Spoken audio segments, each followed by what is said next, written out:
Hello everyone, how are you all? I hope you're doing well and great. Guidelines बहुत ज़्यादा change हो रही हैं यूजीसी की। आई नो कि अभी आपका यूजीसी नेट क्वालिफाई हुआ है और आप सभी कहीं ना कहीं ज्वाइन करने की कोशिश कर रहे हो, जो कि हम सबकी प्रायोरिटी रहती है कि हमें कहीं ना कहीं ज्वाइन करना है ताकि हम एक्सपीरियंस गेन कर सकें और साइड बाय साइड अपनी पीएचडी करें। बट क्योंकि गाइडलाइंस बहुत ज़्यादा चेंज हो चुकी हैं, वैकेंसीज में बहुत सारी प्रॉब्लम हो रही है और without PhD job as an assistant professor बहुत कम होती जा रही है। I know, but don't worry, in today's video I am gonna tell you कि हमें किन किन चीज़ों का ध्यान रखना है इस चीज़ से ओवरकम करने के लिए और कैसे हम इम्प्रूव कर सकते हैं। So without any further delay, let's start today's video.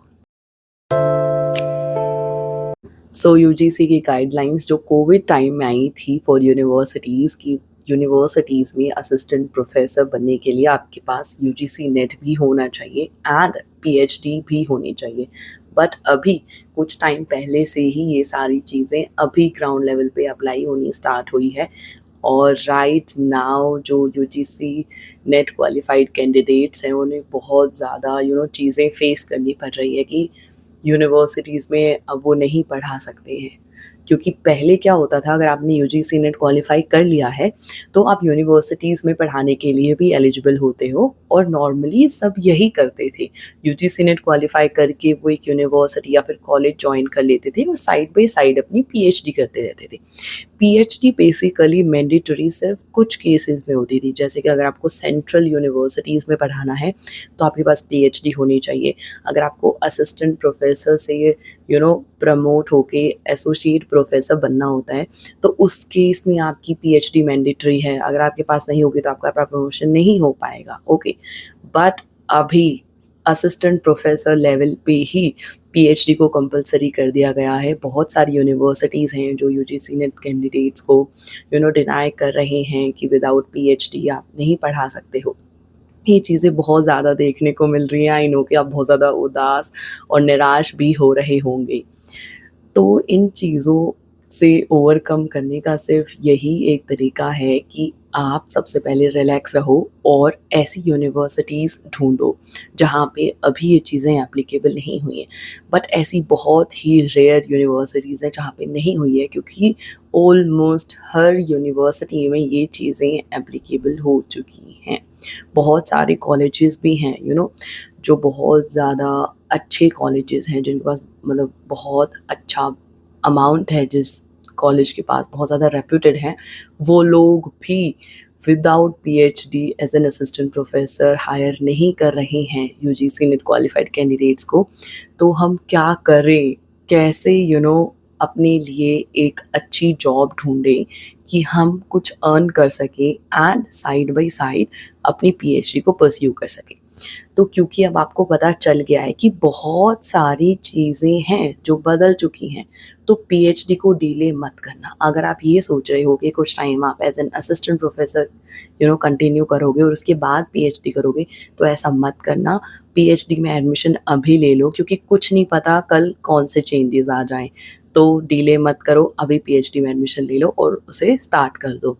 दूसरा चीज़ कि जो कॉलेजेस आपके नियर बाय हैं, बहुत सारे कॉलेजेस ऐसे होते हैं जिन्हें हम रिजेक्ट कर देते हैं कि यार हमें इस कॉलेज में नहीं जाना, क्योंकि ये नहीं, मैं तो और अच्छे में जाना चाहता हूँ या फिर और अच्छे में जाना चाहती हूँ। तो उस चक्कर में हम क्या करते हैं, उन कॉलेजेस को इग्नोर कर देते हैं। तो अगर कुछ कॉलेजेस ऐसे हैं जिन्हें आपने इग्नोर कर दिया है, तो आप वहाँ पे ट्राई करो, अप्लाई करो, उन्हें इग्नोर मत करो, क्योंकि हो सकता है कि वहीं से आपको कोई अच्छी अपॉर्चुनिटी मिल जाए। ओके, बेसिकली क्या होता है, एक्सपीरियंस के लिए हम ये जॉइन करते हैं यूनिवर्सिटीज़ को या कॉलेजेस को, या फिर अगर हमारे पास फाइनेंशियली हम इतने स्टेबल नहीं हैं या फिर हम हमारे एक्सपेंसेस को बेयर नहीं कर पा रहे हैं, तो हमें साइड बाय साइड हमारी इनकम चाहिए होती है। तो पीएचडी के ड्यूरिंग आपकी इनकम अर्न करने के दो ही तरीके होते हैं। एक, या तो आप कहीं पे जॉइन करो as an full time faculty, या फिर आप पीएचडी करते करते ही जो आप अर्न करते हो, लाइक आपको जो फेलोशिप मिलती है, तो आप वो फेलोशिप लो। ये दो ही चीज़ें हैं फाइनेंशियली आपको इंडिपेंडेंट कर सकती हैं ड्यूरिंग योर पीएचडी। ओके, सो जो कॉलेजेस आपने इग्नोर कर दिए हैं वहाँ पे अप्लाई करो, चाहे वो बहुत कम अमाउंट दे रहे हो। आपको मिनिमम अमाउंट जो मिलेगा वो होता है 25,000। 25,000 मिनिमम है। हर जगह छोटे से छोटा कॉलेज भी जो होता है वो मिनिमम आपको 25,000 पे करता है अगर आप यूजीसी नेट क्वालिफाइड हो तो। ओके, तो अगर कोई आपको 25 से नीचे पे कर रहा है तो आप उनके साथ थोड़ा सा नेगोशिएट करो कि नो सर, 25 से नीचे तो नहीं हो सकता है, आप थोड़ा सा ज़्यादा दो कि एटलीस्ट मैं अपने एक्सपेंसेस बेयर कर सकूँ, या फिर मैं अपनी स्कूटी से आ रही हूँ या मैं अपनी कार से आ रही हूँ तो सर उसके फ्यूल का खर्चा भी तो मुझे निकालना पड़ेगा। मतलब उनको कन्विंस करने की कोशिश करो। मैं ये नहीं कह रही हूँ कि सिर्फ 25,000 के लिए कन्विंस करो, आप उससे ज़्यादा के लिए करो। बट अगर कोई है जो आपको 25 से नीचे बोल रहा है तो ये गलत है, क्योंकि मिनिमम अमाउंट 25,000 आपको हर कॉलेज में मिल जाएगा। वो सिर्फ अगर आप अवेयर नहीं होते हो तो आपको कम अमाउंट में मनाने की कोशिश करते हैं, बट आप मानो मत, अपने लिए उनके साथ थोड़ा-सा बार्गेन करो कि सर इतने कम में नहीं हो पाएगा या फिर मैं नहीं करूँगी। इस तरीके से आप उन्हें समझाओ कि मेरे पास बहुत सारे एक्सपेंसेस हैं, तो ये मेरे लिए बहुत कम होगा। एक तो ये तरीका है। दूसरा तरीका ये है कि आप अपने लिए एक ऐसी यूनिवर्सिटी ढूँढो, जहाँ पे आपको फेलोशिप मिले।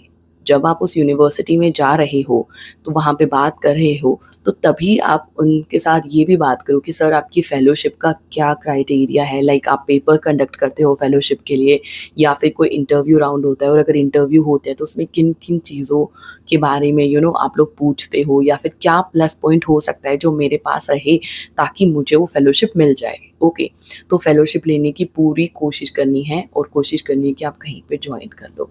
आई नो कि बहुत निराशाजनक बात है कि यूजीसी नेट क्वालिफाई करने के बाद भी इतनी अच्छी वैकेंसीज नहीं निकल पा रही है, बट कॉलेजेस पे ध्यान दो और यूनिवर्सिटीज़ पे फॉर पीएचडी फेलोशिप के लिए।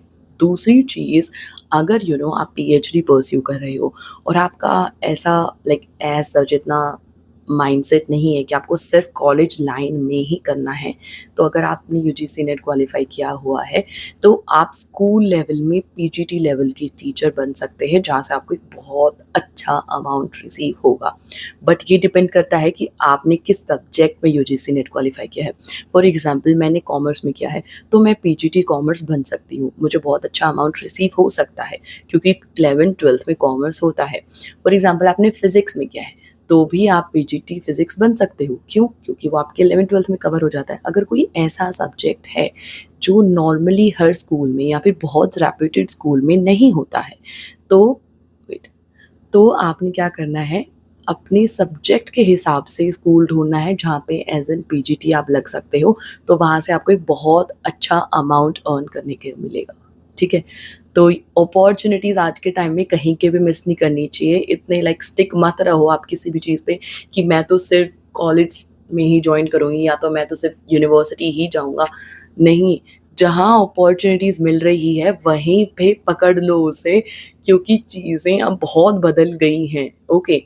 और जब आप किसी भी आगे चल के किसी और ऑर्गनाइज़ेशन को या इंस्टीट्यूशन को जॉइन करोगे, तो आपका एक्सपीरियंस ही काउंट होगा। और पीजीटी टीचर्स की सैलरी कभी कम मत समझना। जो स्टार्टिंग असिस्टेंट प्रोफ़ेसर्स होते हैं, उनसे ज़्यादा सैलरी होती है पीजीटी टीचर्स की, ठीक है? तो ये 2-3 तरीके हैं जिन पे आप ध्यान दे सकते हो। कॉलेज, यूनिवर्सिटी में फॉर पीएचडी, फेलोशिप स्पेशली उस पे ध्यान देना है। थर्ड, पीजीटी लगने की कोशिश करनी है। Okay, that's all. Thank you so much. I hope this is helpful for you. If you still any doubt, any query, so let me know. I'm here to help you, and please subscribe my channel too. Thank you very much.